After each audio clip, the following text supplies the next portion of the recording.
We're two friends who aren't afraid to speak our minds, share our stories, and maybe even get a little messy along the way. So grab a drink, get comfy, and let's get scrappy. We're going to tackle topics that matter, share our opinions, and have some fun doing it. Real talk, no apologies, unleashing our inner scrappy. This is Two Scrappy Chicks.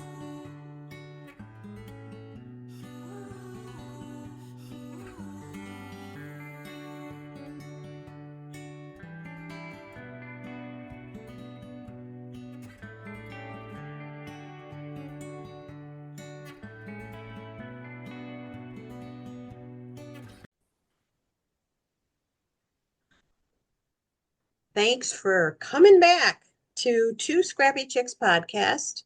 Today, probably should give a trigger warning as we are going to be talking about pregnancy and miscarriage.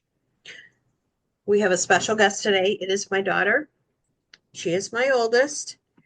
And I'll give a brief story of my, birth story, her birth story, my pregnancy. So she was a C-section for delivery because she was breech. They tried manually to push her to have her head down. I don't recommend that. That was not fun. That hurt. She was also early. Ginger. Breech. Like I said, C-section. They tried to push her to put her head down. And it was not fun. It did not work. I can't remember like how long I was in the operating room. I do remember she was born at like 4 in the afternoon. And the stitches that I swear it was metal staples. What am I talking about? Stitches to hold you together. Don't laugh because it hurts when you laugh because your belly's expanding. And they say, take how do they tell a new mother, hey, you need to take it easy. You can't do all this stuff when you're a new mother and you need to do all that stuff. Cooking, cleaning, bathing. Lifting the baby. Right? So taking care of yourself. So we'll get into breastfeeding because I know that is like very important these days, and you should never shame somebody, or I should say shame a woman, a new mother who chooses not to breastfeed, because there could be a lot of reasons why. Now, I did try with Ashley, but she had a suction of like a vacuum cleaner. My nipples were cracking and bleeding. So I had to go and get formula, had to drive to go get it. And, supposedly you're not supposed to be driving, but I'm resilient. I'm not one to keep down. After having like procedures, I'm like doing my business. And it's a shame because I had a lot of milk to give. I was leaking, and back then they did not have the cool things that they have now. I was stuffing Kleenex in my bra to get it to stop, and it finally did. Now, before I end up having her brother 2.5 years later, I did have a miscarriage. I was pregnant with Ashley was 9 months, and I was pregnant, and I miscarried at about six weeks. And there is a 2.5 year difference between Ashley and her brother. And so take away 9 months of that, and that's how long it took to conceive him. Sometimes after a miscarriage, you can easily get pregnant, and sometimes it's difficult. Anything in life I see, when you're really trying, sometimes it's not gonna work for you, and you just got to take a step back and not put so much pressure on yourself. So, Ashley, would you like to now tell your story? Yeah, hi. My name's Ashley. I'm currently 33, if that makes you feel any older, Mom. So I also had a miscarriage, but for me, it wasn't the case like my mom. I had a miscarriage for my first pregnancy. So April 1st, I'm not even shitting you, it was April 1st. We found out we were pregnant with our first child. Uh, actually, we were struggling at the beginning too. So, at I believe it was in, I want to say 2020, we wanted to start, and everybody knows what happened in 2020. We wanted to start, you know, calming down, start a family. We're at a certain age now. We want to, start a family. And I remember my husband had gone to see a doctor and he was getting checked out. He had low libido because of his medication, because he's on antidepressants. And then I was also having problems too. Um, Mom, I know we didn't talk about this, but we are kind of talking about it other day on the phone. I have a bicurinary uterus. Yes, would you like to explain more about that? Yeah, so a bicurinary, so usually your uterus is like a triangle shape, and mine does not go into a triangle shape at the top. It kind of curves into a heart. So they call it a heart-shaped uterus, which is a bicurinary uterus. I ended up finding out that I had this in like my late 20s because I had I'm trying to remember. I think I had a cyst in my ovaries. It hurt so bad. I had a cyst in my ovaries in 2020, and they did an ultrasound on me and found out that I had a bicurinary uterus. And they, when you find out something, the doctors don't really tell you anything really. And I had looked into on Googled it, and it said, oh, you'll have miscarriages. It'll be hard to carry a baby full term. You just immediately just go into the ever ending search of Google and look up this condition that you now know that you have in your late 20s. So I had struggled with that. And then with my husband going through that as well. But anyways, back to story. So we had found out we were pregnant with our first. And, like it's honestly, when you get pregnant for the first time, you get so excited seeing that positive on a little stick that you just peed on. And um the doctors, they won't see you until you're at least 8 weeks pregnant, which is ridiculous in my opinion. I want to get seen like right away and see that little cute baby on the ultrasound.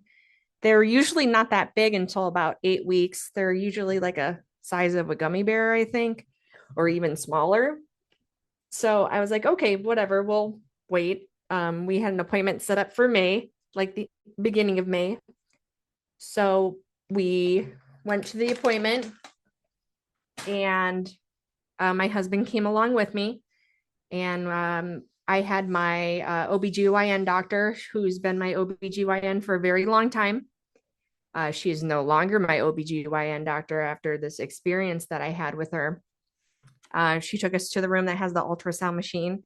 And when you're early in your pregnancy, they will have this long wand that they insert to you vaginally. And it hurts at first. I don't want to scare people when I say this, but it's very normal feeling. So she pulls up the ultrasound. She didn't even have the ultrasound video turned at me, and it was really weird. And then she goes, oh, that's not good. And she just keeps saying things like that, and I'm like, okay, what's going on? And she took some pictures with the ultrasound and everything like that, and she gave them to me. And then she turned the screen, And she goes, there's debris in your sac. And I was like, okay. And she's like, it's just a fetal pole. I'm sorry, there's no heartbeat. And then my heart just sank.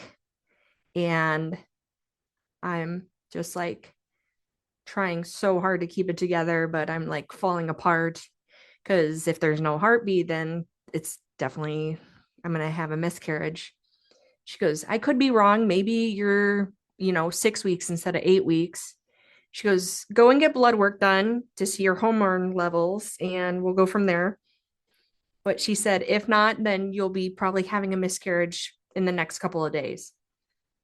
So we do the blood work. I don't go to work the next day because I'm so worried about this. Get a phone call at the end of the day that I took off. And the nurse said, you're fine. Your levels are fine. Maybe you're just 6 weeks. I'm like, oh, whew, that's great. I'll go to work. So I go to work the next day, work an 8-hour shift, done with my shift, and I go to the bathroom and I start bleeding. And I'm like, that's not good. So, Ashley, I have a question for you. Yeah. So, at this point, how were you feeling?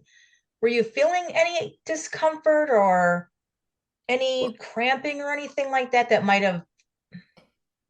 It honestly felt like when you normally get your period. That's kind of how it was feeling. The cramping, the bleeding.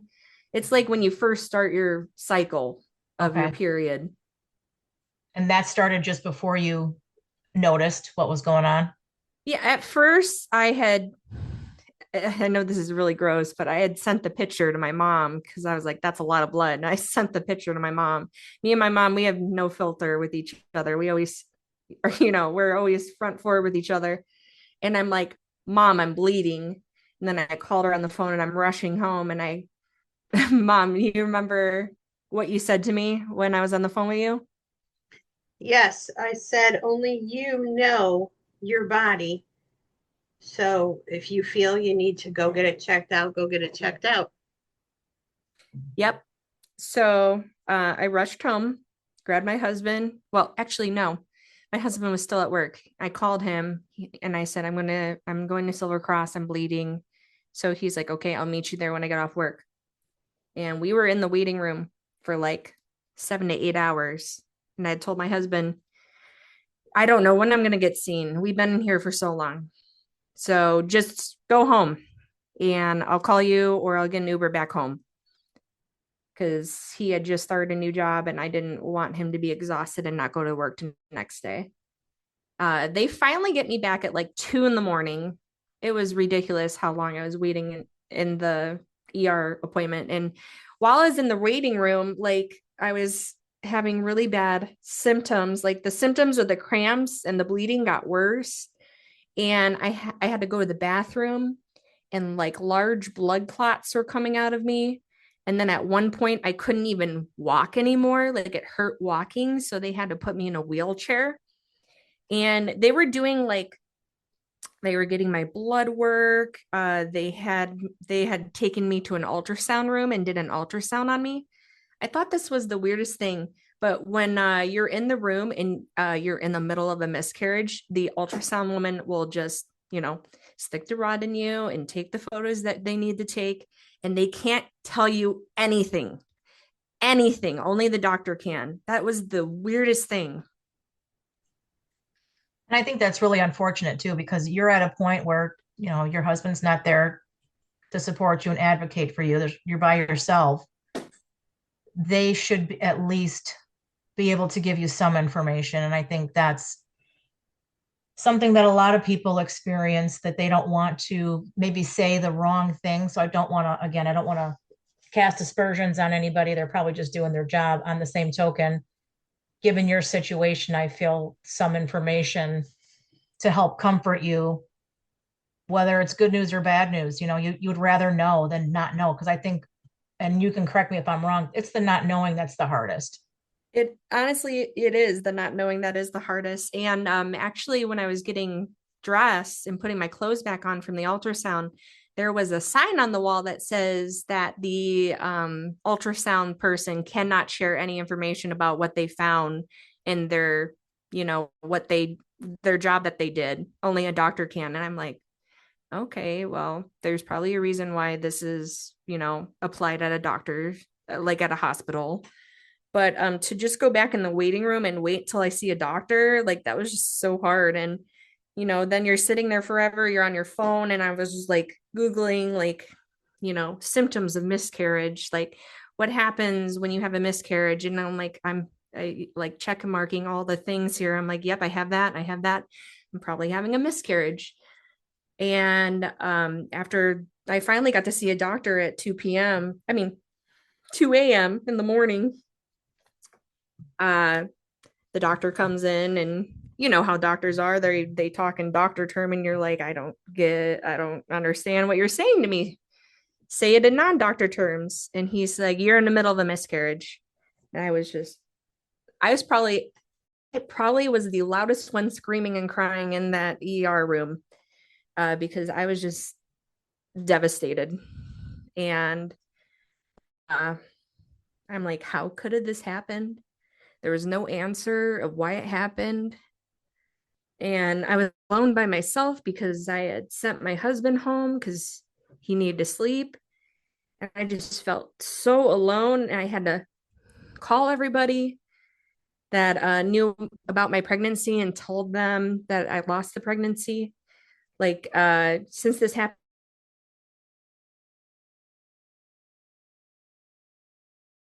that they were going to be grandparents. And my husband's parents didn't get it until they saw the shirt from my brother and put two and two together. And everybody was just so excited because, first time grandma for my mom and first time uncle for my brother and third time for my husband's side of the family. So it was just devastating to give everybody those calls. And then my husband came and picked me up instead of me getting an Uber. And I just was blaming myself. I was like, I probably deserved it. I probably did something bad and I probably deserve it. Or, you know, like I'm just being punished. Well, and let me ask you about that because, and again, I don't want to make you feel uncomfortable, whatever you're comfortable sharing. How, how then, and I think that when people think about this happening to someone else, they may think, oh, this is not such a big deal. And really, it is. When it's taken from you, there's a lot of grief involved. And I can hear it in your voice even today. And that's something that I think a lot of women don't either feel that they can ask for that support, or like you said just now, you felt guilt. You felt like this was had to be something that you brought upon yourself. What do you think made you feel that way? I mean, obviously it couldn't have been anything anybody said to you. This is sounds like something you were just thinking to yourself. Yeah, I am getting a little choked up talking about it, even though it happened 3 years ago. So, um, I mean, right away, she is my rock, man. We are like yin and yang, and she is, she is my sunshine on a cloudy day. So my mom was mostly there for me. I had a therapist, so I was seeing her like a lot. Normally, I would only see her, I think, once a week. And I think we were doing twice a week just because of the miscarriage being so fresh. And, um, you know, that going on was just a lot. So honestly, um, my mom and my therapist are both women. So they were very supportive because of them being women, because they had gone through it. My therapist had gone through a miscarriage, and my mom going through a miscarriage. So it was comforting to know that. But actually, the biggest person that was supportive. So when I was pregnant, my other coworker, we went to high school together. We never hung out though. We were in different cliques. We worked together and we were both pregnant at the same time. She was due September and I was due December. So I only took maybe like 3 days off of work and I had come back to work and I was just still trying to adjust to everything and your body's still bleeding. Um, and I had a note on my locker and I was like, oh, what is this? and I had opened it and read it. And we had a new coworker, and I had not get to know her that much yet. And she had said, "Hi, Ashley. I'm sorry, so sorry for your loss and what you're going through right now. I had had 2 miscarriages. So if you need anybody, if you want to talk about it, if you need support, if you need anything at all, here's my phone number. Call me, text me, whatever you need to do. Know that I'm here for you." I had barely known her that much, but she left that on my locker. And I texted her, and we're going back and forth and everything. So she is a big advocate of helping me get through it, because she was like, my mom had the miscarriage and my therapist had a miscarriage, but they weren't as recent as her. So that was like very comforting. Yes. Back then, I don't think I mean, gosh, it's so long ago. I don't know. Definitely did not have a therapist. Did I leaned on my friends, but things, I mean, when I say back then, it sounds like I'm talking like ancient. But things weren't talked about. There wasn't support like there is now. And I think that's a good thing because you need support when you go through something so traumatic.